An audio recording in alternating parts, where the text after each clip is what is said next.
झाला तर डीबीटी वाढेल, यार चेंज झाला तर सहलीचे वगैरे सगळ्या फॅसिलिटी चेंज होतील. सरांचा विषय तो नाही, त्यांचं म्हणणं आहे, पण त्यांचं सबऑर्डिनेट कार्यालय आहे, प्रकल्प कार्यालय. मंत्र्याचा विषय आहे म्हणून आपण मंत्रालयात जाऊ शकत नाही, हे सरांना माहिती आहे, सगळ्या प्रशासनाला माहिती आहे, आपल्याला पण माहिती आहे. आपलं आंदोलन इथंच राहील. आपली डिमांड काय असणार आहे?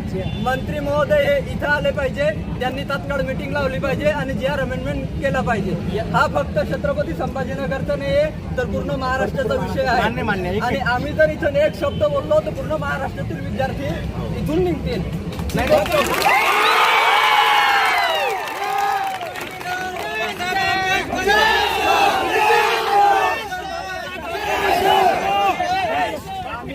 आम्ही स्वतः स्टॉप केलेलं आहे. पुणे असेल, जळगाव असेल, वगैरे जर तुमच्याकडे होत असेल